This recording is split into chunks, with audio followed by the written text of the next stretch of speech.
오늘 말씀은요. 잠언 30장 1절부터 9절까지인데요. 한 절씩 읽겠습니다. 제가 먼저 읽겠습니다. 이 말씀은 야게의 아들 아굴의 잠언이니 그가 이디엘 곧 이디엘과 우갈에게 이른 것이니라. 나는 다른 사람에게 얘기하면 짐승이라. 내게는 사람의 총명이 있지 아니하니라. 나는 지혜를 배우지 못하였고 또 거룩하신 자를 아는 지식이 없거니와 하늘에 올라갔다가 내려온 자가 누구인지, 바람을 그 장중에 모은 자가 누구인지, 물을 옷에 싼 자가 누구인지, 땅의 모든 끝을 정한 자가 누구인지, 그의 이름이 무엇인지, 그의 아들의 이름이 무엇인지 너는 아느냐? 하나님의 말씀은 다 순전하며 하나님은 그를 의지하는 자의 방패이시니라. 너는 그의 말씀에 거하지 말라. 그가 너를 책망하시겠고 너는 거짓말하는 자가 될까 두려우니라. 내가 두 가지 일을 주께 구하였사오니 내가 죽기 전에 내게 거절하지 마옵소서. 곧 헛된 것과 거짓말을 내게서 멀리 하옵시며 나를 가난하게도 마옵시고 구하게도 마옵시고 오직 필요한 양식으로 나를 먹이시옵소서. 같이요. 혹 내가 배불러서 하나님을 모른다 하며 누구냐 할까 하오며 혹 내가 가난하여 도둑질하고 내 하나님이여 이름을 욕되게 할까 두려워함이니라. 아멘. 오늘 말씀은 잠언 30장인데요. 1절을 보니까 누가 썼다고 나오냐면 아굴이 썼다라고 나옵니다. 근데 사실 성경은 아굴이 어떤 사람인지 뭘 하는 사람인지는 말해주지 않고 있어요. 그러나 하나 나온 게 있냐면 그의 아버지 이름이 나오네요. 아버지가 바로 야게라는 사람입니다. 야게의 아들 아굴이라는 사람이 쓴 책이라는 것을 알 수 있고, 더불어 또 오늘 본문에 보니까 뭐라고 나와 있죠? 특별히 쓴 이유가 이디알과 우갈에게 보여주기 위해서 썼다라고 말합니다. 그러면 이들은 누구냐? 이디엘과 우갈은 누구냐? 알 수 없어요. 알 수 없는데 뭐 대충 우리가 생각하기에는 아굴의 아들들 혹은 아굴의 친구, 또 아굴의 또 친한 또 지인 정도가 되지 않을까 싶어요. 사실 성경은 우리에게 정확하게 이게 누구며 누구한테 썼고 왜 썼는지 그거를 정확하게 설명하는 것이 흔치 많지는 않아요.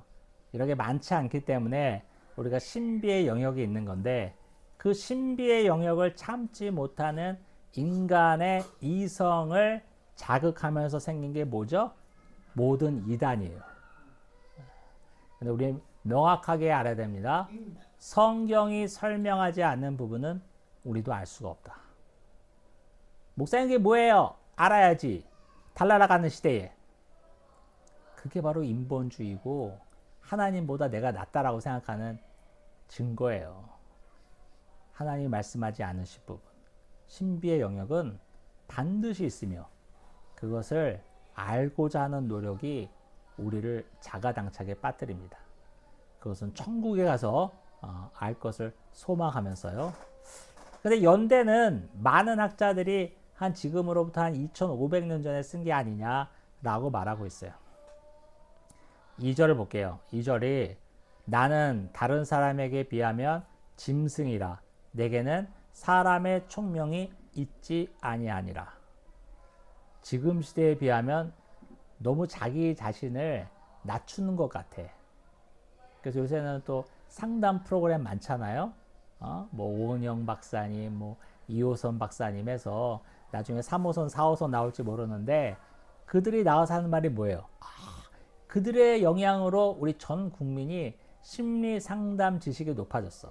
그러니까 이렇게 말하면 너무 자존감 떨어지는 거 아니야? 무슨 어렸을 때부터 상처가 많고 구박을 많이 당했길래 뭐 나는 짐승보다 못하다 이런 말을 할까? 우리는 그렇게 또 받아들이기 쉽죠. 요즘 세상에 비하면 요즘 세상의 말로 하면 너무 자기 자신을 낮추는 거 아니냐, 자존감이 뚝 떨어지는 거 아니냐라고 느낄 정도의 표현을 아굴이 지금 하고 있는 거예요. 근데 아굴이 왜 자기 자신은 총명이 없다고 말할까요? 거기에 나와 있어요. 3절에 보니까 뭐라고 했냐면 나는 지혜를 배우지 못하였고 또 거룩하신 자를 아는 지식이 없거니와 라고 나와 있습니다. 거룩하신 하나님을 아는 것이 지혜고 총명인데 나는 그런 지혜가 없다라고 지금 아굴이 말하고 있는 거죠. 지금 세상에는 뭐가 지혜고 뭐가 총명입니까? 정말 공부 잘해서 명문 학교를 나오고 남들이 부러워할 만한 직업을 갖고 있으며 남부럽지 않게 여유롭게 호화롭게 사는 것이 지혜고 총명이다라고 말하는데 오늘 아굴은 뭐라고 그랬어요? 지혜와 총명은 뭐라고? 거룩한 자를 아느냐 모르느냐가 지혜고 총명의 기준이다 라고 말하고 있습니다. 그러면서 우리가 아는 것처럼 잠언 1장 7절에 이렇게 나와 있잖아요. 여호와를 경외하는 것이 지식의 근본이거늘 미련한 자는 지혜와 훈계를 멸시하느니라. 잠언의 1장의 내용과 일맥상통하는 거죠. 우리가 아는 지혜와 우리가 알고 있는 총명은 실제로는 지혜와 총명이 아니라 하나님을 아느냐 모르느냐. 하나님을 안다면 누구나 하나님을 경외하게 되니까 하나님을 경외하느냐 아느냐가 바로 지혜와 총명을 가름하는 기준이다. 아굴은 그런 입장에서 자기 자신을 극도로 낮추면서 나는 짐승보다 못하다라고 말하고 있습니다. 4절에 볼게요. 4절에 보니까 아주 유명한 구절이 나와 있잖아요. 한번 4절 같이 읽어볼까요? 시작. 하늘에 올라갔다가 내려온 자가 누구인지 바람을 그 장중에 모은 자가 누구인지 물을 옷에 싼 자가 누구인지 땅의 모든 끝을 정한 자가 누구인지 그의 이름이 무엇인지 그의 아들의 이름이 무엇인지 너는 아느냐. 아굴은 창조주 하나님의 위대함을 찬양하고 있습니다. 창조주 하나님의 그 위대함, 그것을 아는 것이 지혜고 총명이다라고 아굴은 얘기하고 있는 거예요. 얼마 전에 그 미 우주 탐사선, 그 달 탐사선이죠. 아주 오랜 역사상 최장 기간 동안 우주에 머물면서 달의 궤도를 돌면서 달의 모든 것을 더 알고 왔다라고 뉴스에 보도됐어요. 지구의 반대편에 있는 달의 모습, 그 달의 환경을 직접 가서 조사하고 왔죠. 요즘 시대는 이렇게 우주에 직접 사람을 보내서 조사하고 연구하는 시대가 되었어요. 이런 시대에 아굴이 말하는 거예요. 도대체 바람을 그 손바닥 안에 모을 수 있는 그 사람이 그가 누구인지 알고 있느냐? 그렇죠? 바람이 어디서 와서 어디로 흘러가는지 아는 자가 있느냐? 하늘과 땅의 끝을 정한 자가 누구인지 너는 아느냐라고 했어요. 우리 인류의 발생부터 지금까지 끊임없이 이 우주의 신비를 풀려고 노력해 왔어요. 많은 학자들이 연구를 하고 아까 말씀드렸던 것처럼 계속해서 무인이든 유인이든 탐사선을 보내서 제일 가깝게 있는 달부터 알고자 하면서 큰 노력을 기울였어요. 그 노력에는 노력뿐만 아니라 정말 우리가 상상할 수 없는 어마어마한 돈이 들어갑니다. 그게 다 세금이죠. 어느 나라든.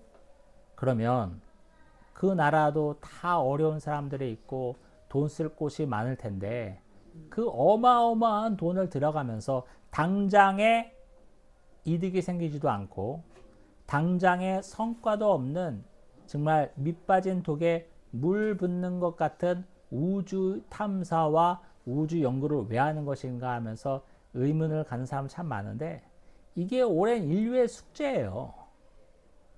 인류는요, 뭔가 미지의 세계를 남겨두는 것을 싫어해, 불편해해. 우리 인간은 뭐든지 알 수 있다고 생각해요.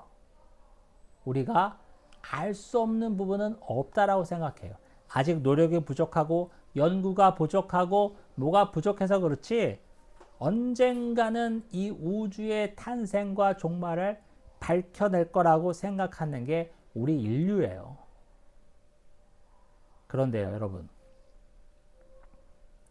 암만 연구하고 노력한다고 우주의 탄생과 종말을 발견할 수 있을까요?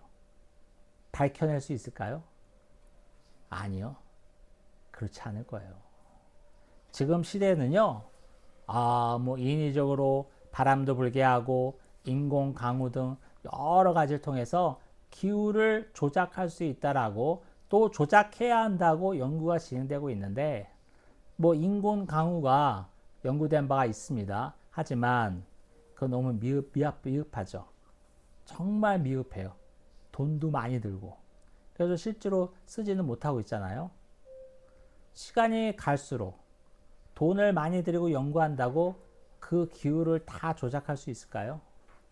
그래서 우리 인류가 농사를 질 때 뭘 할 때 더 이상 하늘만 바라보는 것이 아니라 버튼 하나로, 버튼도 아니지 요새는, 그냥 앱으로 원격으로 집에서 앉아서 우리 농부들이 날씨와 모든 것을 조작하면서 농사를 지을 수 있는 날이 올까요?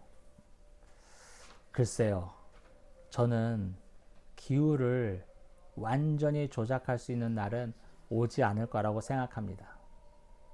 근데 우리 인류는 그렇지 않죠. 분명히 할 수 있을 거라고 생각해요. 다 할 수 있을 거라고 생각해요. 그리고 또 많은 질병들, 지금도 많이 치료되고 극복되고 있지만 모든 질병을 우리 인류가 다 고칠 수 있을까요? 우리는 고칠 수 있다고 생각하고 열심히 노력합니다. 이 모든 것의 끝은 어디에 있는지 아십니까? 이게 인본주의의 바탕을 깔고 있는 건데 신은 필요 없다는 결과에 이르는 거예요. 하나님이 천지 만물을 창조하시고 지금도 모든 것을 운행하셨다고 하시는데 그 하나님의 영역 우리가 다 해결할 수 있다라고 도전하는 거예요. 그래서 결국은 뭐죠? 하나님은 없었다라는 결론을 찾기 위해서 이 모든 학문과 모든 연구가 나아가고 있는 거예요. 그것이 얼마나 부질없는 것인가라고 4절에서 아굴이 말하고 있는 겁니다. 5절을 볼게요. 5절 보니까 하나님의 말씀은 다 순전하며 하나님은 그를 의지하는 자의 방패시니라. 자, 천지 만물을 만드시고 하늘과 땅의 끝을 정하신 그 하나님을 의지하는 것이 지혜로운 것이고 그런 자를 하나님은 뭐라고요? 그에게 방패가 되신다 이런 거예요. 하나님이 방패가 되신다면 그 하나님의 방패를 뚫을 수 있는 창과 칼이 이 땅 위에 있을까요? 없죠. 왜요? 이 땅의 모든 것을 하나님이 만드셨는데 하나님이 만드신 피조물로 그 하나님을 찌를 수가 있겠어요? 말도 안 되는 거지. 그러니 정말 진짜 지혜라는 것은 하나님을 순전히 믿고 그에게 방패로 가림을 막는 것이 지혜다라고 아굴이 말하고 있는 것입니다. 계속해서 6절을 보면 너는 그의 말씀을 더하지 말라. 그가 너를 책망하시겠고 너는 거짓말하는 자가 될까 두려우니라. 아굴은 철저히 천지를 지으신 하나님 아버지를 경외하라고 말하면서 그의 말씀에 더하지 말라라고 말합니다. 하나님이 이 땅을 만드셨고 지금도 운행하신다라는 그 하나님의 말씀. 그러나 그 말씀에 우리 인류는 계속 도전을 하면서 문명을 발전시켜 왔어요. 그 문명이 헛되라는 게 아니라 그 근본 방향은 사실 그렇다는 거예요. 뭐라고 말합니까? 말씀에 더하지 말라는 거예요. 하나님이 말씀하신 것 외에 다른 것을 더하지 말라는 거예요. 우리가 할 수 있다라고, 우리가 더 할 수 있다라는 거, 더 낮게 만들 수 있다라는 그 도전조차도 어떻게 보면 하나님의 말씀에 뭔가를 더하는, 사족을 더하는 꼴이 된다라는 겁니다. 하나님의 영역을 범하지 말라는 거예요. 하나님의 영역을 철저히 지키라는 거죠. 우리 인류가 그토록 못 참아 하는 일입니다. 그토록 견디지 못하는 일이에요. 하나님의 영역이 어디 있어? 우리가 못할 게 어디 있어? 그런데요, 비단 우리 문명과 과학만 그런 것이 아니라 저와 여러분 가운데도 그런 거 많아요. 우리들 가운데 내 아들을 너무나 사랑한 나머지 내 아들만은 안 됩니다 라고 말하는 우리 권사님들도 정말 많이 있습니다.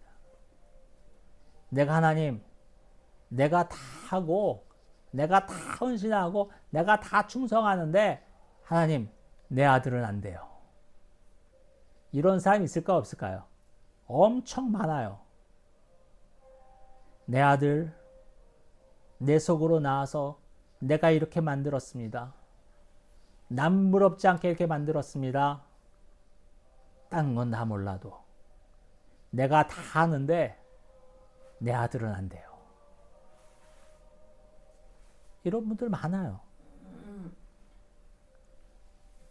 아들이 되는지 안 되는지 누가 정하는 겁니까? 하나님이 정하시는 건데 그 아들, 눈에 넣어도 아프지 않을 것 같은 내 목숨보다 소중한 그 아들 누가 주셨습니까? 하나님이 주신 건데 내가 낳아서 내가 이렇게 키워낸 것처럼 내 자랑이 되고 내 십자가가 되고 내 영광이 되어버린 그 아들을 하나님께 맡길 수 없는 거예요. 하나님 마음대로 잘 되고 흥하게 놔둘 수 없는 거예요. 그런 분들 엄청 많이 있어요. 비단 제가 아들만 예를 들었습니다. 사업장도 될 수 있어요. 하나님, 내가 이렇게 고생해서 키워놓은 내 사업장 아무리 하나님이라도 이거 못 건드립니다. 이거 많아요. 우리를 다시 돌아보게 하는 내용입니다. 오늘 하이라이트인데요. 아굴이 인생을 두고 기도하는 내용이 나와요. 오늘 우리는 여기에 초점을 맞추고 싶어요. 7절부터 9절까지인데요. 함께 읽겠습니다. 7절부터 시작. 내가 두 가지 일을 주께 구하였사오니 내가 죽기 전에 내게 거절하지 마옵소서. 곧 헛된 것과 거짓말을 내게서 멀리하옵시며 나를 가난하게도 마옵시고 부하게도 마옵시고 오직 필요한 양식으로 나귀를 먹이소서. 혹 내가 배불러서 하나님을 모른다 여호와가 누구냐 할까 하오며 혹 내가 가난하여 도둑질하고 내 하나님의 이름을 욕되게 할까 두려워함이니이다. 아멘. 여러분, 오늘 아굴의 인생의 기도가 두 가지가 있었는데요. 첫 번째는 뭐냐면 헛된 것과 거짓말을 멀리하게 해달라고 간구합니다.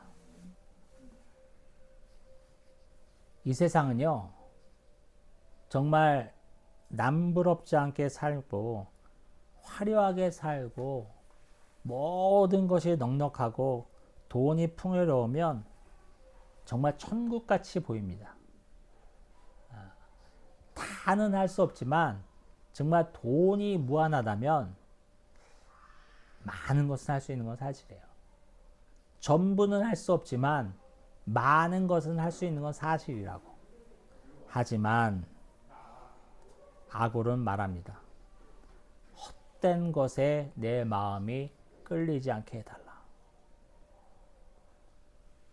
없어지고 말 것에 내가 마음에 쏠리지 않게 해달라고 간구합니다. 여러분, 저와 여러분은 어떤 헛된 것에 마음이 쏠려 있습니까? TV를 틀면 나보다 좋고 화려한 집, 좋은 차를 타고 아주 화려하게 사는 사람들의 이야기가 나옵니다. 정말 부러워요. 그렇게 살고 싶어요. 정말 천국 같아요. 하지만 그런 모든 것들이 결국에는 뭡니까? 헛된 것들입니다. 잠깐 있다가 없어질 안개와 같은 것들인데 그것이 마치 천국인처럼 보이는 경우가 참 많아요. 저와 여러분을 다시 말씀 앞에 바로 세우고 싶습니다. 오늘 아굴처럼 헛된 것에 마음을 뺏기지 말게 해주십시오. 헛된 것에, 거짓된 것에 마음을 뺏기지 말게 해주십시오. 아굴의 첫 번째 기도입니다. 아굴이 인생을 걸고 기도하는 두 번째 기도 제목은 뭡니까? 주님, 내가 너무 가난하지 않게 해주십시오. 내가 너무 부유하지 않게 해주십시오라고 간구합니다. 왜냐하면 내가 너무 가난해서 찢어지게 가난해서 정말 애들 먹을 것도 없어서 도둑질하게 될까봐, 또 내가 너무 부유해서 하나님 모른다고 할까봐 두렵습니다 라고 기도하는 거예요. 그렇죠. 정말 끼니를 때울 게 없고 내 자식 입에 집어넣을 게 없는 그런 극한에 이른다면 도둑질 아니할 부모가 어디 있어요? 남의 거 뺏어오지 아니할 부모가 이 땅에 어디 있냐고. 아굴은 그렇게까지 되지 않게 해주십시오. 그렇게 해서 내가 하나님의 영광을 가릴까 무섭습니다. 라고 기도하는 거잖아요. 또한 부유하지 않게 해달라고 기도합니다. 여러분, 사업하시는 분들 가운데 제게도 기도 요청하시는 분이 있어요. 목사님 기도해 주세요. 우리 사업 잘 되면 선교하고 어려운 일 많이 쓰며 교회 세운 일 하겠습니다. 잘 되게 해주세요. 기도 제목 하시는 분이 있는데 돈이 많아지면 하나님과 멀어지게 돼 있어요. 그렇지 아니할 사람이 이 땅 가운데 한 사람도 없어요. 진짜예요. 돈 많아지면 하나님 필요 없어요. 하나님 없어도 다 잘 돼. 생각해 보세요. 지금 저와 여러분은 이건희 같은 부자도 아닌데도 별 근심 없고 별로 아픈 데 없고 이러면 평안해서 하나님을 찾기보다는 평안해서 하나님을 잊는 경우가 얼마나 많습니까? 아굴은 기도합니다. 내가 부유해져서 하나님을 모른다고 할까 두렵습니다. 오늘 두 가지 아굴의 인생의 기도를 살펴보았습니다. 저와 여러분은 무엇을 놓고 인생의 기도를 드리고 있습니까? 하나님, 죽기 전에 이건 꼭 이루어 주십시오. 라고 기도하는 것은 무엇입니까? 아굴의 기도를 통해서 우리 자신의 인생의 기도를 되돌아보기 원합니다. 뭔가 잘못됐다면 다시 고치기 원합니다. 방향이 맞다면 더 열심히 기도하기를 주 예수 그리스도의 이름으로 축원합니다. 아멘.